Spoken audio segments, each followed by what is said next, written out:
Warning: the following podcast has been rated listener R due to strong language, violent situations, drug references, sexual innuendos, and who knows what else.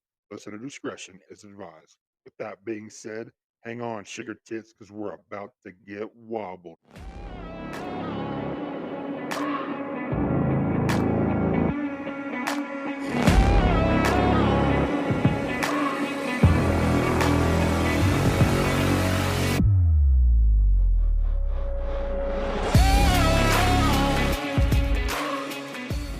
What is going on, guys? It's Clayton Wobble Elliott back again with another episode of the Let's Get Wobbled podcast. Episode 15 of season 2. I feel like this second season is definitely going the way that I want it. I'm extremely happy with the way that it's turned out. I've had some amazing guests on prior to this. And today I've got a huge guest on that I never thought that I would ever get the chance to sit down and have a conversation with this guy. Again, off the phone, but here he is sitting in my living room. But I want to introduce you guys to Cameron Forshee. This guy was a huge influence in my life, especially when I needed somebody in high school. I was going through some shit and just really down about some things that were going on. And this guy just so happened to find himself in the right place at the right time. And our friendship built basically out of nothing and has been my best friend clear through school. But I want to introduce you guys to Cameron. We'll get this all wrapped up. We'll give you guys all the information you want to know. We'll go through all the backstories. But what's going on, Cam? What is happening, Clay? Thanks for having me. Of course, I appreciate you coming down. You drove from Columbus. Now, granted, you had other things going on, so you didn't drive from Columbus to just see me. Yeah, but I appreciate you coming. Sure, I did. Yeah, for sure. So, why don't you tell the listeners just a little bit of background about yourself first, who you are, maybe how we met, and just some things going on in your life right now, just to kind of give people an insight of who Cameron is. Sure, yeah. My name's Cameron Forshee. Clayton and I grew up together in the great novice town of Sayersville, Ohio. We went to Shenandoah schools together, kind of grew up together, like Clayton said. Now my wife and I live in Columbus, working our lives away, it seems like, but here I am, find myself in Clayton's living room. Happy to be on the Let's Get Wobbled podcast. Yeah. So obviously we graduated high school together. We'll kind of start here. Yep. I went to Mid-East Career and Technology Center for my junior and senior year. Yep. I believe you were taking college classes your junior, senior year. Yeah. Were you doing prereq classes? That's kind of where we split, I think, is kind of going into high school. You went to Mid-East, and then I was making trips to Marietta a couple times a week. Yeah. Yeah. We'd come back and kind of meet up at the end of the day. Right. Yeah. So what did you go to college for? So I kind of knew that I wanted to go to college going into high school. And I think we'll talk about this a little later, kind of the whole college thing and if it's worth it or not. But I kind of knew I wanted to go to college. Maybe wasn't 100% sure what I wanted to do, but it was kind of the thing that society and our family like pushed on us. So I kind of was planning for that and thought if I can knock out some of these like prerequisite classes that I'm going to have to take anyway, that was kind of my mindset. And make Shenandoah pay for it. That was the best part. Right. Yeah. If you can get free college classes, by all means, however you can get it, take it. Yeah, for sure. So what was your major in? So you went and did these college classes, but where did you go to college at, and what did you wind up majoring in? Yep. So I took the prereq classes. Well, actually, Shenandoah started offering some like basic like math classes, calculus and stuff like that at Shenandoah. And I ended up going to Ohio Northern for 4 years. Ended up being 5. My major was, I started out with molecular biology and then did that for a year, decided it wasn't really the gig I thought it would be, and ended up getting a mechanical engineering degree from Ohio Northern. So all my math classes that I took at Shenandoah paid off. Yeah. So yeah, when I went to Mid-East, I went for the building trades program, fell in love with it.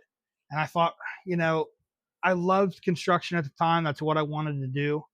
And I knew at that point in time, if I wanted to do something construction wise, I would have to get outside of where we are, just a small town in Noble County. Yep. So I was like, well, let me go to a technical college. And I said, I'll get my associate's degree and I'll go from there and kind of figure out what I want to do. So I went to Hawking College, got my associates in construction management. my summer practicum, I had to come back and I had to work for a construction company over the summertime. So of course around here there's just not much really to pick So from. But kind of bug you. So summer practicum, is that like you had to do like an internship or like a co-op, basically it was a paid internship, but yeah, same thing.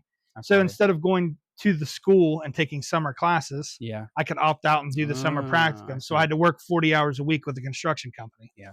So of course I'm not going to pay the college more money than what I have to. So I'm gonna take the summer off and go work. I'll make some money. Yeah. So I went and worked for Jim Schultes Construction. Yeah. That's where I met Poling, one of the guys that I work with now, and all the stories with him. But so I worked with Jim for probably 3 or 4 months. Got my foot in the door. I really enjoyed it. Jim had a good crew. We had a small group of guys. But we had a lot of fun, and Jim, we fucked off a lot. But we did a lot of good work together too. So I go back and finish out my associates, come back to Jim Schultes. I'm like, hey, I just graduated. I now have my associates. Yep. What can you offer me? And nothing against Jim Schultes. I've never said anything bad about that guy.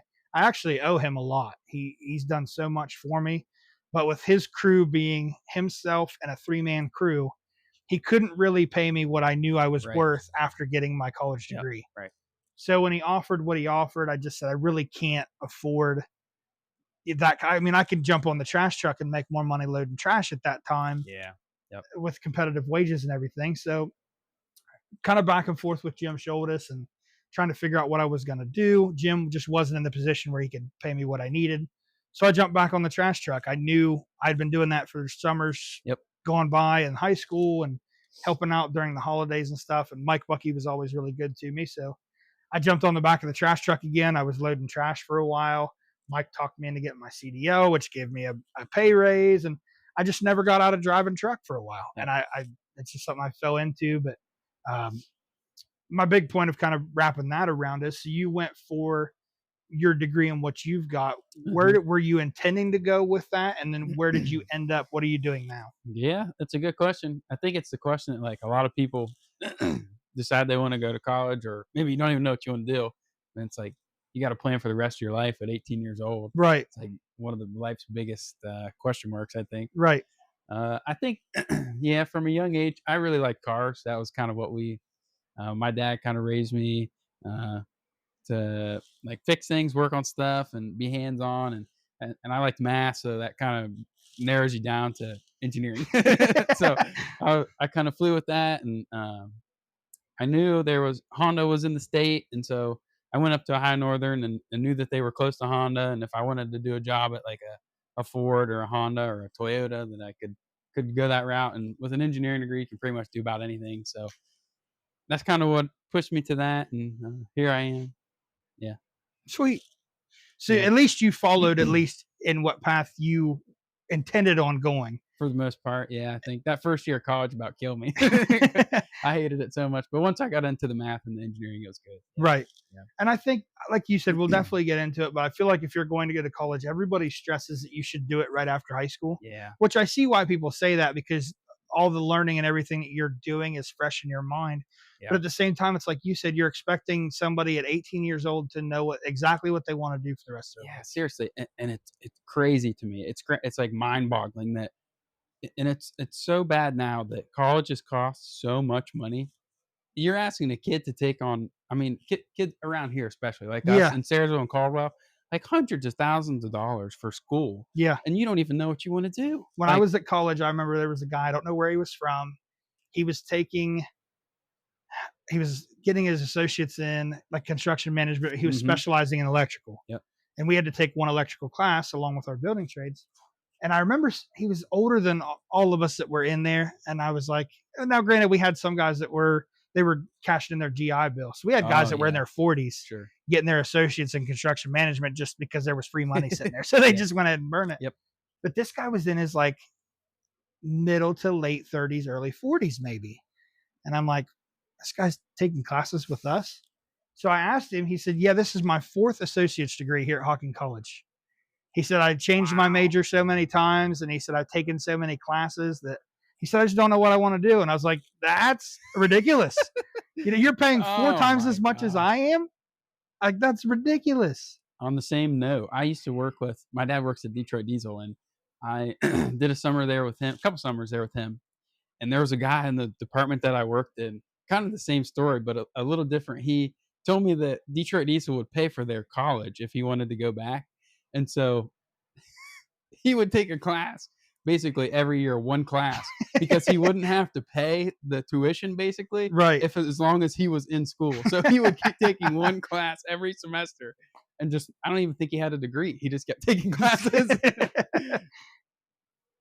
That's crazy. Yeah. But like I said, well, I'm sure we'll deep dive into that Yeah. topic because me and Kristen have talked about it too. And if you heard a couple podcasts ago, you know my perspective on it. But like I said, we'll get into it. Sure. But I want to go back as far back as junior high, if you can remember it. Yeah. So basically, kind of like a how we met. One of the big things that I remember about how we met was the big thing for me was when my parents went through their divorce was really hard on me. Yep. I took it really hard as a kid, and I had known of you around that time, but I don't think we ever really hung out before that point. Mm-hmm. But I knew you, and I had heard from the guidance counselor that if I needed somebody to talk to, you were a good person around my age to talk to because your parents were going through the same thing that my parents were going through around the same time. And I remember just having small talk with you, and you invited me to the church that you were going to at the time.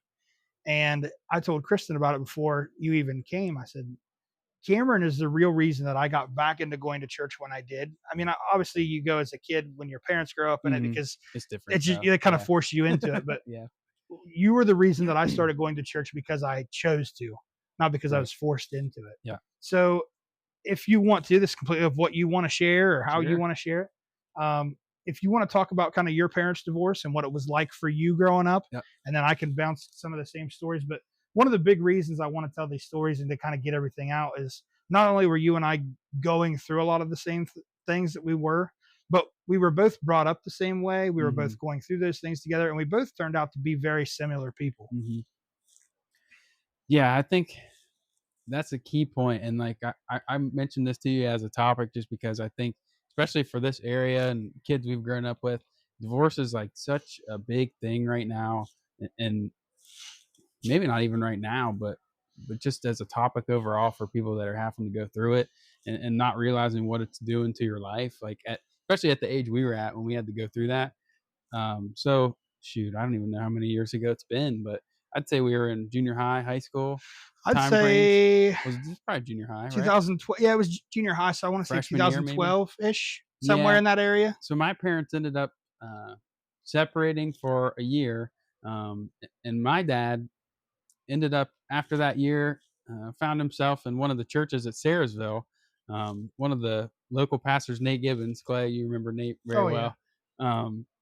Got my dad and talked him into going to church and giving it a chance. And like you said, we had gone to church as kids, but it's kind of different when you are forced to go versus as a kid versus when you choose to go as like an adolescent, like our age now. Right. So my mom and dad had split up, and my dad had started going to church there in Sarahsville. And kind of it was different this time around because he invited my sister and I to go, versus saying, yeah, you guys need to go. And so me having the opportunity to go with him when he was having a really hard time in life, and maybe I could see that in him, not really sure where to go, what he was doing in life. It was a really hard time. And for me to see him go to church and become this man that was basically changed from the inside out, it was something that I really keyed me on. And I was like, there's something to this. So like, I want to be here. I want to know what's going on. And started going to church there for a year or two. And I think that's kind of where our stories connect and we kind of overlap. And so I had kind of just gotten into church there, and then we met and we started going to church there together. And so maybe that's a good time for you to pick up and let me tell your side of the story. Yeah, when my mom and dad got divorced, I almost saw it coming, kind of, because like one day dad's just sleeping on the couch at night. I was like, well, that's kind of weird, but you know, you see your parents argue, and I don't want to say anything bad about my mom and dad because they're great people, and I am the reason I am because of my parents. Exactly. But you know, you see your parents argue, and you can tell that they're not happy. And when the divorce finally came, and dad finally packed his stuff and took off, I just took it really hard, took it to heart. And of course, as a kid, you would know, you always think that you had some kind of part in that. Yep. And it's never that case. You know, I learned that as I got older. You know, you hear the stories of why the divorce happened, and it was never anything to do with you as a kid. But you as a kid being in that moment, you always wonder, was it something that I did? Because that's what you see, right? There's Yeah. pieces of it. There's almost like a curtain, right? And it's like a window you're looking through, and you see all this happening on the other side. It's like, man, am I causing that, or Yeah. can I help that? Like, is Right. there something that I could do? Yeah, and I felt the same way. So It tears you seeing apart. Yeah. seeing Dad living in a camper at the bottom of my grandma's driveway, and just I didn't know really how to fix anything. As a kid, you Yep. wanted to fix what Yeah. was broken. Yep. And even still today, if I see something that's broken, even with other people, I try to do the best I can to fix it. Yep. And you learn extremely quickly that there's sometimes you can't do anything. It's already set in stone of what it is. But that's how you and I kind of got started talking. Was I was talking to a guidance counselor, and like I said, he brought up your name, and I started talking to you about it, and you invited me to the church in Sayersville, and I thought, well, I've been to church before as a kid, but like never really kind of knew what to expect or whatever, and especially if you've ever been to a new church, a lot of people like to sit in the Mhm. back and kind of ease into their thing. Yep. Us as teens, like when I first showed up at the church, you're like, hey, you're sitting up front with all the other teens and up here. Yeah. So like that was just jumping in feet first, but at the same time, like I truly believe it made me who I am today. Those decisions that I made back then, and growing up really in the church system, and then my biggest thing was like you said, deciding yourself as an adolescent that you want to go. Yep. I really feel like did something for me and informed me as to who I am. Yep. I agree with that 100%. It's I think that's part of the not to scope it out really far, but the best part about Christianity is that you make the choice, right? Like Yeah. if you're in a place where you're hurting, and a lot of times you have nowhere else to go, and when God's all you have, Nate used to say this. I'm trying to remember how he would say it. When God's all you have, then you have all you need. Yeah. So it's almost one of those things where exactly like you're saying. Right. I mean, you're fulfilled at that Yeah. point, really. Yep. And another thing, it's another topic that I want to bring up, and I guess we'll pull this in now and then kind of wrap around kind of our history. Yeah. But one big thing that I hear a lot of people talk about, and it's funny because now that I'm sitting in the perspective that I'm in, I get my own. But anyway, I hear a lot of people talking about what it's like to be a Christian. Mhm. Everybody wants to tell you what it's like to be a Christian. Yeah. And I've talked to a lot of people, and a lot of people tell me that if you're not going to church, you're not growing as a Christian. Uh-huh. If you're not reading your Bible, you're not growing as a Christian. But in my opinion, and you can have a complete different other opinion, I just, for me to put my opinion out Sure. there. It's your podcast, man. Well, I mean, I always say I want your opinion too, but yeah. I always was taught, especially with Nate, your relationship with God is between you and God and nobody else. Mm-hmm. Nobody else should have a say in what you believe in with God, or what your path with God looks like. Yeah. That's between you and God. Mm-hmm. And I feel like when people say, oh, you need to go to church to grow and everything, sure, it's nice to have that those like-minded people around. But at the same time, one thing that I noticed when I continued to go to church and kind of towards the tail end where I stopped going again, was it was the same thing. You went to church just to say that, hey, I saw you at church last Sunday. And you it's just to say that you were there. Yeah. So are you there for the right reason, or are you there just because you're showing other Christians, hey, I'm a part of you guys. This is what I'm doing. Yeah. And I feel like if you do that, you're doing it for the wrong reason. Yep. 100% agree. You're hitting the nail on the head. I think it's part of one of the main problems with Christianity right now is like, you associate Christianity to the people who represent it the worst, and it's unfortunate that that's the case. But I think at its core, your relationship with God is just that, like it's you and Him. Kind of being a part of a church and going and singing, listen to the worship, and listening to the gospel, whoever's preaching. It's kind of a facet of your relationship. So it's almost like how do you think about it? Like you're drawing up water from somewhere. Reading the Bible is another faucet. So the more plugs, I guess, you're plugged in, the more electric or water you're drawing up to your relationship. So it kind of, wow, it's kind of hard to describe. Like you can my opinion is you can have a relationship with God, and maybe not go to church as much, as the next person or somebody who goes just to go, right? Like Right. you could absolutely be right and be a guy who lives out in the middle of nowhere and have a more intimate relationship with God than somebody who goes to church every day, reads their Bible every day, but then does nothing with it, right? Right. So yeah, I agree with you. I want to tell you, and hopefully I want you to take this back to Greg too the next time you talk to him. Yeah. So I've been to a Greg's bunch my of dad, by the way. Oh yeah, sorry. Greg is Cameron's dad. We grew up. I've spent numerous amounts of night at your house, Yeah. and even church with you guys. But I've been to churches here local, down in Nelsonville. I tried to find another church where I was going to college, and I couldn't find anything that fit.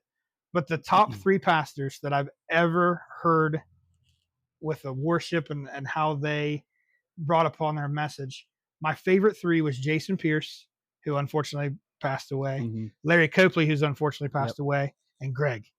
When Greg filled in for Nate that time, yeah, I remember, and it was the clothing brands. I'll never forget that for as long as I live. For some reason, I don't know why that stuck with me, but that was an amazing sermon, and it stuck with me. So you tell Greg the next time you see him that it's unfortunate that he's the only one of my favorites that's left still alive. But he was one of the top 3 that I really enjoyed listening to. He'll appreciate that.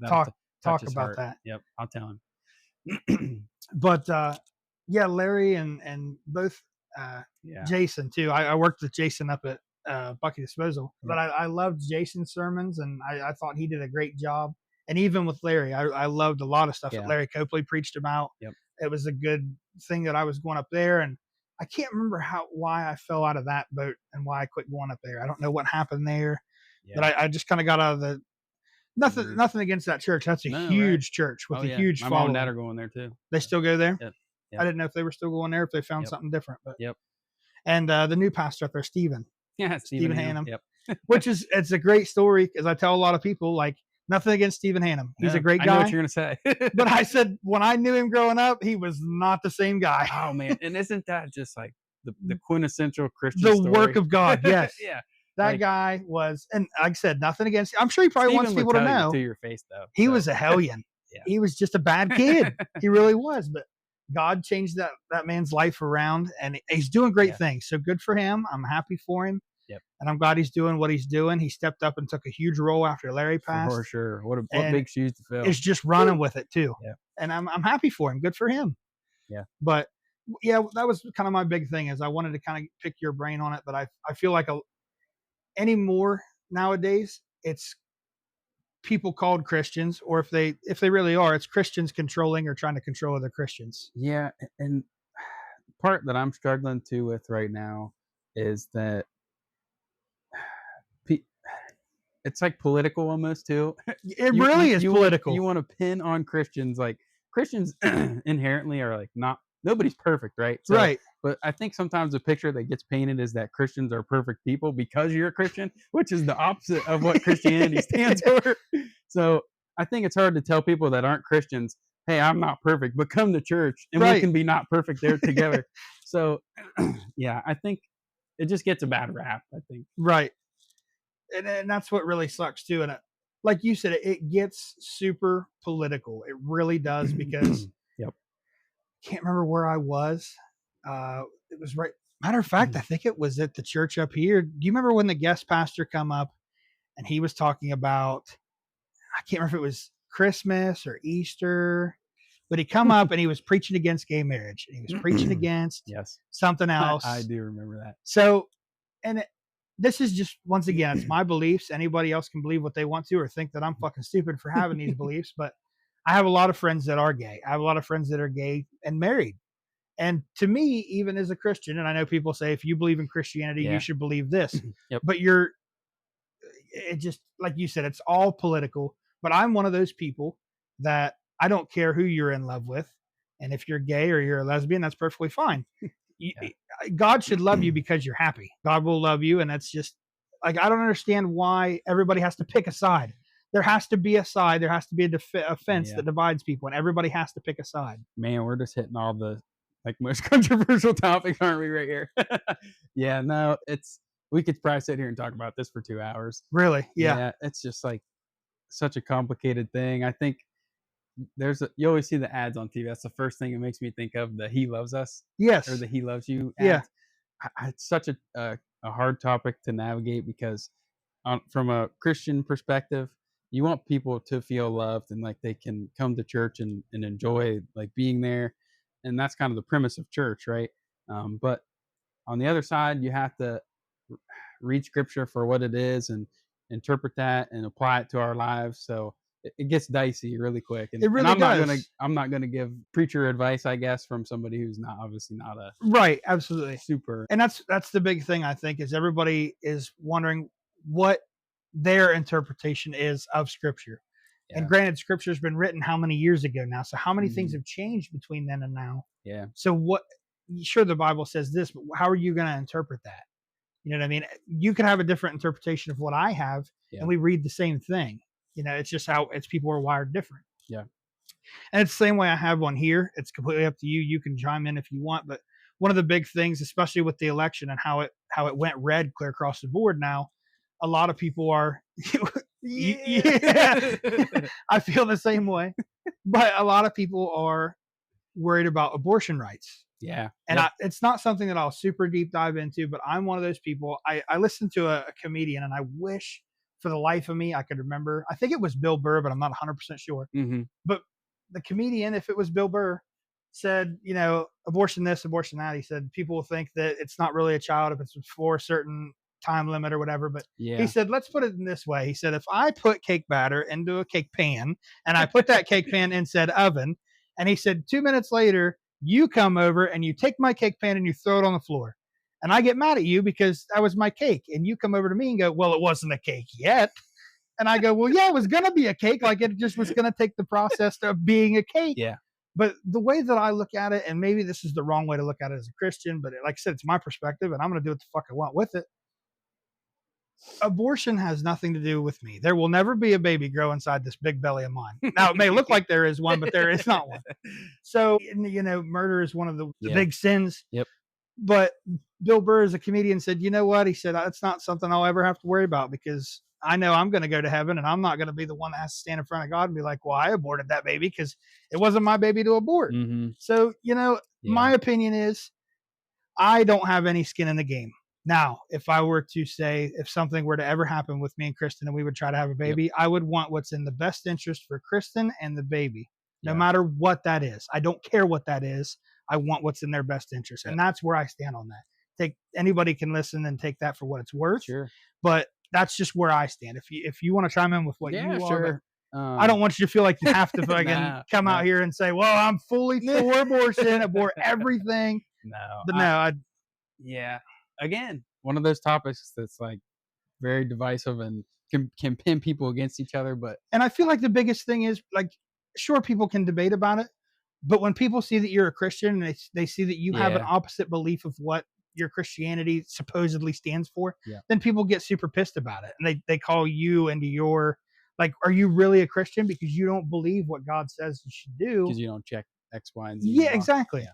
Anyway, I'm sorry. I hated to interrupt you. You're all right. I let me formulate my thoughts. So my wife and I kind of go back and forth on this one a little bit. Not to bring her into this. I don't know if she's going to listen to this or not. Sorry, Rachel. I love you if you are. She kind of falls in the same line as you where, you know, at the end of the day, the people who make those decisions are going to have to answer to God for that. And it's not her kid. It's not her responsibility to tell you how to make choices, right? I kind of fall on the other side a little bit, and I might kind of disagree with what you guys think, which is fine. That's what makes our friendship as good as it does, is because especially when you can find somebody who I have an opinion, you have an opinion. They're not the same opinion, but at the end of the day, it doesn't matter. Yeah. And kind of my opinion, and again, I'm not a force this on you person, but you asked, so I'm going to tell you. Absolutely. Yeah. Yeah. I almost feel a responsibility for, again, it comes down to, I guess, truly when you decide a child is a child.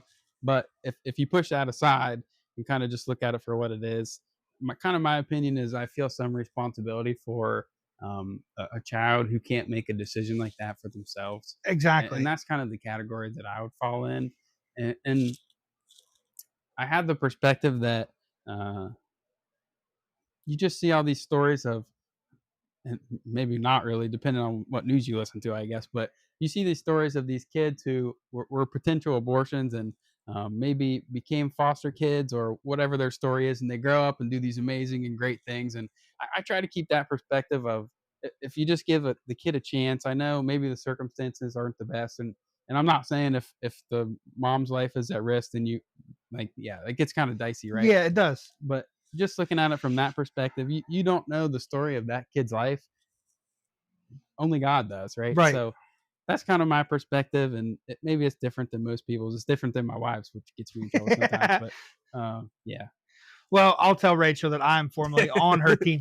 But she'll no, appreciate that. but no, I also agree with the same thing that you say, because that unborn child isn't making that decision. Mm-hmm. So who is it to make the decision for the child? Yeah. Is it the moms who? Yeah, Man, it's hard. I really don't want to deep dive into Hard. this, but if you're on, I feel like it's one of those things. At least the same way I feel. If we have to Narcan you, you get 2 strikes. On your 3rd strike, you think you'd have learned your lesson by now. Yeah, The same way Yeah. I kind of feel like that way with an abortion. Like if you've had 2 already, you should probably start taking precautions to not get pregnant. Yeah, But and that's, yeah. and maybe that's stupid of me to think that way, but that's just the way my brain is wired. Yeah. But at the same time, I don't disagree with your point. Somebody has to stand up for somebody that doesn't have a say in what, Right. you know what I mean? And who's to say, like, I'll be honest, there was parts of my life that was a very shitty upbringing. Sure. Like Yeah. I didn't have it perfect. I'm Yep. by far perfect, like you mentioned before. But who's to say that you can't rewrite that story if you meet God and you create your own path Yep. with Him? You have no idea what it's going to turn into, right? Like, Exactly. life is so long and huge, and all these crisscrossing roads. Yeah, you just don't know. Yeah. And obviously, I don't want this podcast to be about like, if you haven't found God or God's not somebody that you Sure. believe in, this life is what you make of it. And the one thing that I've prided myself on, especially within the last few years, is I don't know how many years that I have left, but I make every day worth something. So that way, if tomorrow is my last, I tell a lot of people this. I'm not one of the people that are afraid of death. Yeah. It's not something that I'm upset with. It's not something that I think about. It's going to come. I can't stop it. Yep. But the way I try to lead my life is, if I were to die tomorrow, would I be happy with what I've done? Yeah. And I honestly fully believe that I have. You know, I try to do everything to its fullest and live everything the way that it should be. Yep. And just make what years that I have count. And no matter how I do that, but it's just one of those things that I try to pride myself on doing. There's no sense in worrying about it's going to happen. Yeah. Why would I worry about paying taxes at the end of the year? Yeah, I'll prepare for that. But at the same time, like, I'm not going to cry about taxes all year long because I know it's coming. Yep. Inevitable, right? And I should probably said this at the beginning, but my purpose is coming to here to see you and to hang out and catch up. I'm not trying to force Christianity on anybody, and I know you aren't either. No, I just thought, like, everybody else that I've interviewed, and I'm not saying that they're not Christians, I've never asked, but I just know that the reason your and I's relationship really started, and our building blocks of our relationship started with Christianity and finding God in those moments that were so dark in our lives that we didn't know where to turn, and we found the light at the end of the tunnel, which was God. Yeah. And that's how we started our building foundation of who we are and how we just kind of molded into friends together. And I think that's one of the reasons I can just show up to your house today, and it's like we've seen each other for like this time span doesn't exist, right? Let's the be gap doesn't exist. 100% honest. I have not seen you since we graduated in 2016. Yeah, I don't think that I've seen you since we've graduated. I don't think so. And the funny part is, I don't know if you even know about or how this, but when I have Siri call my brother, my brother's name is Camden. So when I say, hey, I'm not going to say her name because she's going to listen, but I'll say, hey, call Camden. And I'll hear calling Cameron. And I'm like, I haven't talked to that guy in years. I don't know if he even wants to talk to me. So I had to put your name in my phone as C Fortune. So that way I could call Camden and not. Oh, that's hilarious. But it was one of those things though. And people can say this is just a coincidence too, but I almost look at that as like, that's a sign from God too. Yeah. Like, hey, this guy's thinking about you. You're thinking about this guy. And it would never let me forget that. Are you tired of going to great clips and them fucking your shit up? Are you fucking tired of going home and feeling like you ain't even worth getting laid? Come on down to Good Old Boys Barbershop and get you a fresh cut. Good Old Boys Barbershop.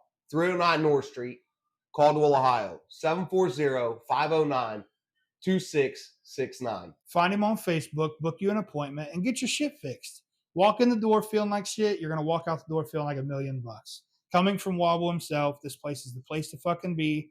If you're in Noble County, if you're in Guernsey County, if you're in Monroe County, Ohio, it's worth the fucking drive. Get your ass down, book you an appointment, sit in this chair, and let this man cut you up right.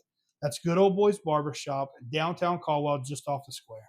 A lot of people thought with the last president that we had, the cost of living was going up, which I don't really disagree with. But I mean, I know when I bought this house and then how much I had to spend to get everything. So we talked about this. Like, I'm not dissing anybody that's a wait staff. Yeah. But if people like that, I feel like are the ones that kind of talk the most bad about the cost of minimum wage and what minimum wage should be. Yeah. But I feel like if you're wait staff, there's jobs everywhere. Right. There's always people hiring different jobs. I'm not saying that, like I said, people working wait staff don't bust their ass and do a hard job. Sure. They deserve every penny that they make, obviously. Yep. The tips, they deserve those, obviously. But I just feel like that if you raise the minimum wage, I mean, yeah, you just did it with your hands. Up, it's that right? little bar graph. If you make more, they're going to take more. Yep. Or if you make more, the cost of living goes up. So it's a huge, I can't even put words to it, controversial topic. Everybody wants to raise minimum wage, but does that solve a problem, or does that just make your problem worse in the end? I think huge. Kind of say I'm a huge Trump guy, Trump train baby, rolling through, my man. But I think you're exactly right, and I hope he fixes it. He's like poised to just plow everything over and smooth it all out. But I think you're right, but I think the key point is, and it's harder for some areas where like bigger jobs like that aren't available. Like where you work is a great place, I think, for here. We talked about that in my last podcast. If you want a good job in our area, you better work for them, because if you don't, there's nothing else in this area. Yep. And that's just it. I think especially for people here or where there's not a lot of jobs available, I think like the entry level jobs like that, your fast food, your waitressing, stuff like that, I don't know that that's meant to be a lifetime job. It's like a jump start maybe, or like a high school, get you in and get you some cash.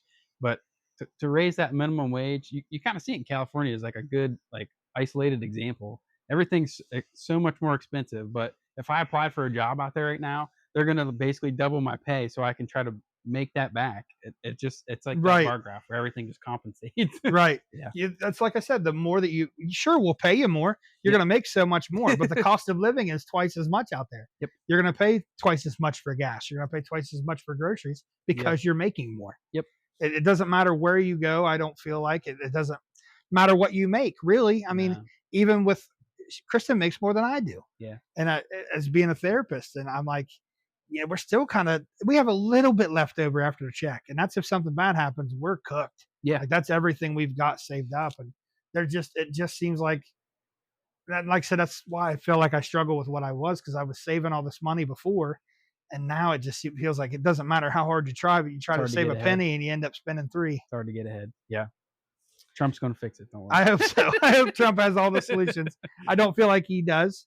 I voted for Trump, drill baby drill, because they were knocking on my door before he got elected and wanted to drill on the land. And I was like, I think I'm gonna wait till the election just kind of see what happens.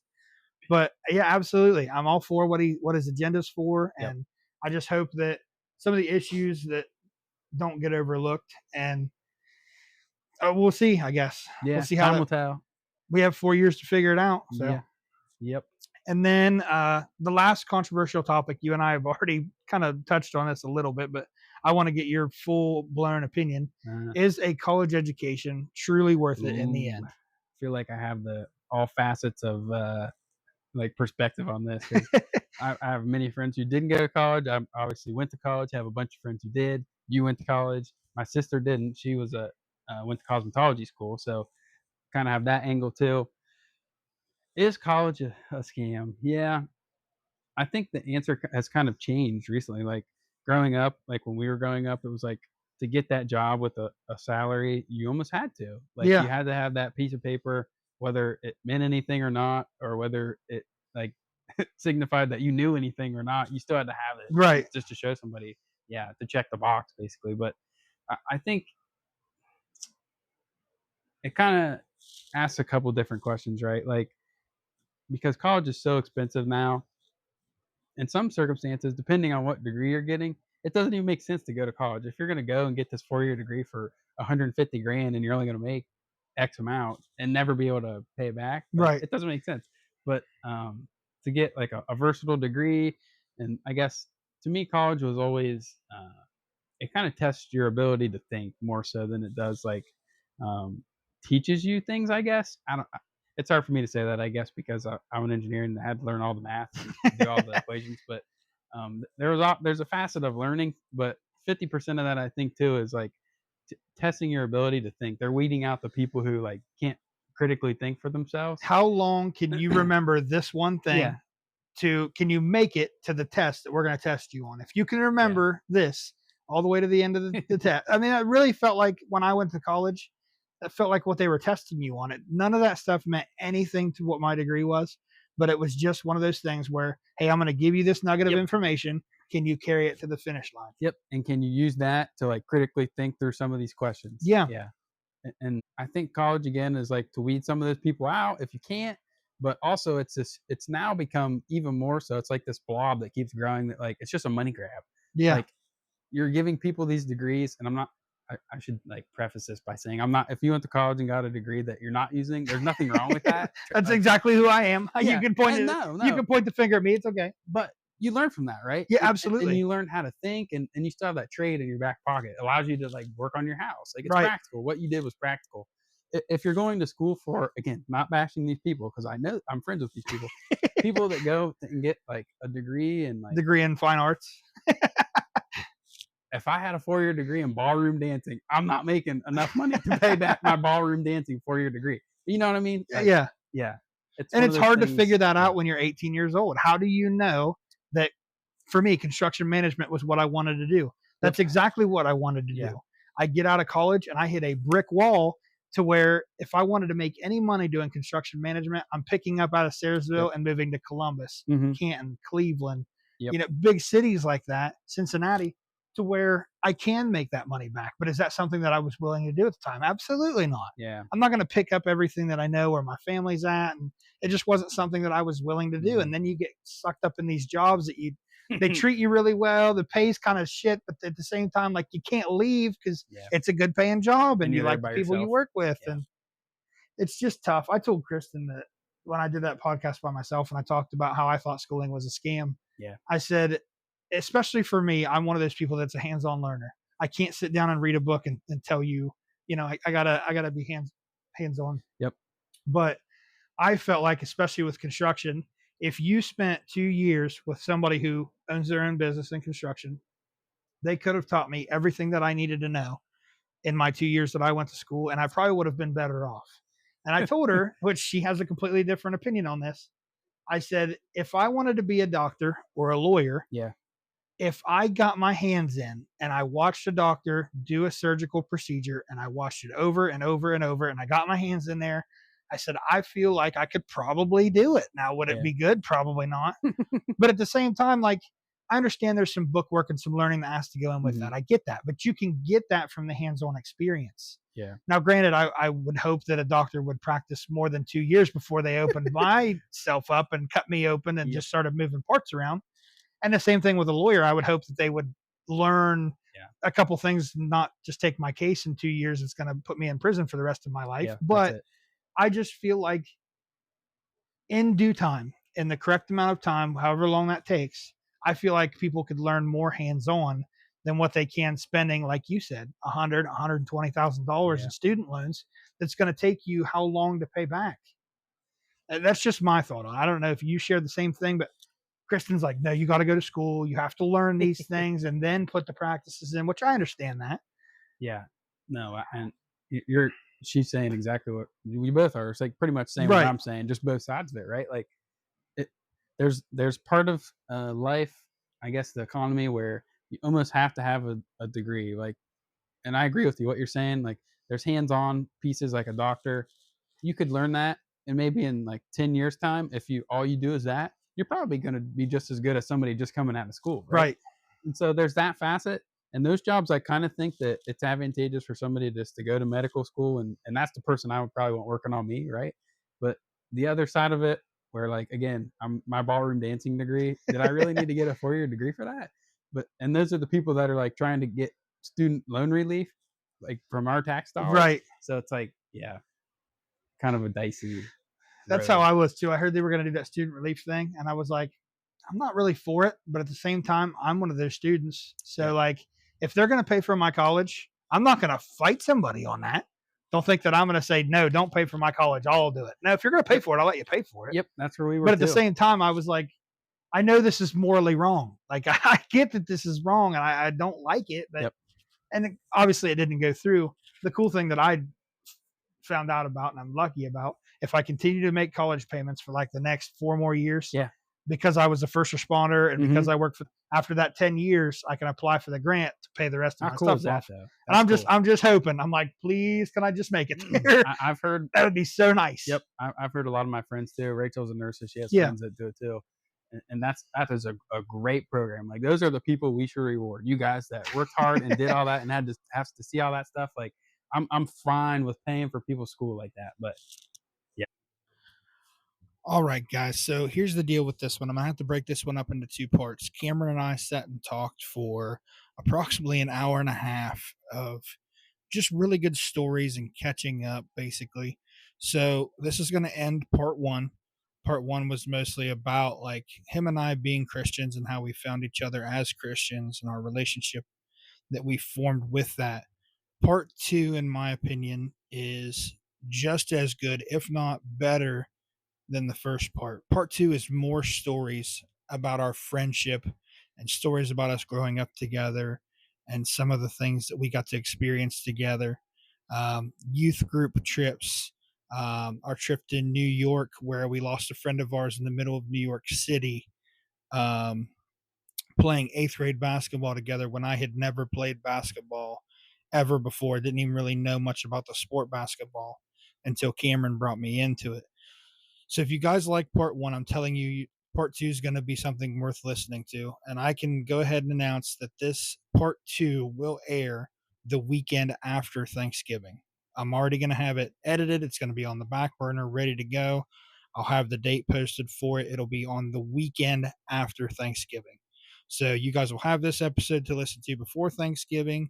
Kind of give maybe even you and your family something to talk about if your family's worth talking about some of these issues with. But I kind of wanted to pick his brain because I know what it's like being a Christian, and people feel like with your Christian beliefs, you should believe something as well. And I just kind of wanted to pick his brain and see what he thought about some of those really controversial topics. And I don't want anybody to be upset from our opinions.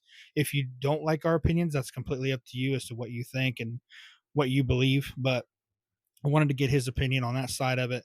And then the second part, like I said, is more storytelling and catching you guys up on our friendship and really just picking up where we left off back in 2016 after we graduated together and went our separate ways. But until next time, guys, hang in there for me. I promise it's going to be worth it. But until next time, stay a little wobbled for me. Thank you.